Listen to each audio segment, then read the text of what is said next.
When my daughter Cora was a baby, she would have nothing to do with Santa Claus. And who could blame her? Confronting the huge, loud man whose face was obscured by his beard was not her idea of fun. She did enjoy posing with the Princess Fairy, whose pink wings and star-shaped magic wand was much more to her liking. Cora seems to have grown older a lot faster than I ever did. It's unbelievable to me that she's now an adult. But having watched her grow, I can feel what it must have been like for my father, watching his children grow up. I like Christmas fine, Pop would say. I just don't like an entire month of it. But he would usually settle down when the Christmas activities got started.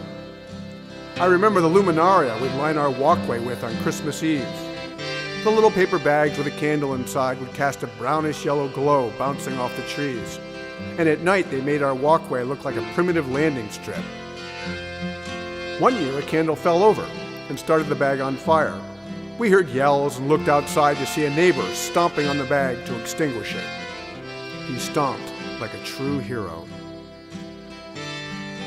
Often the days before Christmas were cold, but my mother would throw us outside where our cries of protest were muffled by the snow. Pop dreaded us going out there because he knew we would just go sledding. Our driveway hill was so treacherous it attracted all the other kids in the neighborhood. It was brutally steep, had sharp curves, and at the bottom there was a cliff overlooking the ocean. You had better know how to stop. Sometimes we couldn't make the corners. We'd just hack our way through the bushes and come out on the wrong side of the garage. Pop always planted young trees over there, and we always managed to mow down 2 or 3 trees a year. One year he banished us all together and sent us to the neighboring hillside. After one ride, we stopped just short of the cliff and rolled off giggling, but somehow the toboggan kept going. It slid down the cliff, over the beach, into the water, and it floated away.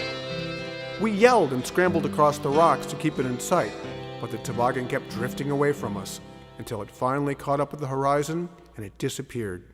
Pop displayed remarkable concern when he'd heard, but I'm sure he was secretly delighted.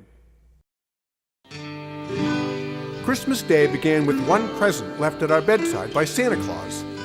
This practice got started after the year that my brother, little Tommy Potter, got up at 4 a.m. and he opened up every single Christmas present under the tree. Hours after the unwrapping riots had ended, and the Christmas sun had dropped towards the horizon, and the darkness brightened the Christmas lights and made them glow like coals, finally we would sit down to Christmas dinner. We'd gather around the dining room table and begin Grace. Grace was a song, a round, and Mom always warbled the first notes, and each child around the table came in turn, on time, and off-key, until the entire family was singing. The music swelled up and it filled the ceiling rafters, and it disappeared with an echo when we finished. And on good days, it sounded a little bit like this.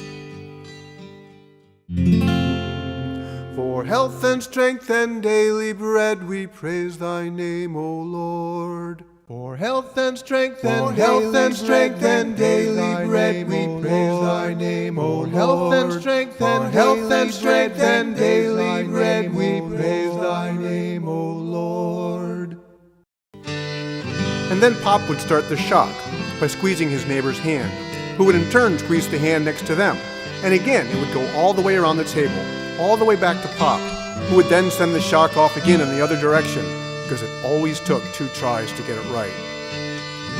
Pop would then say a few words of thanks, and I'd close my eyes real tight, and I'd think of another family, long, long ago, who were poor and huddled in the hay to bring their child into this world. And I'd think of that wonderful scene from A Charlie Brown Christmas, which we watched every year, and my mother would stand in the back of the room because she didn't want anyone to see her watching TV. And Linus would give his speech on the meaning of Christmas.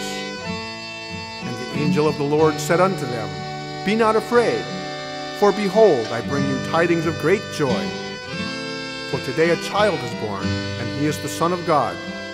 And the shepherds were not afraid, and they looked to the heavens, and they could hear the angels sing.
Lord.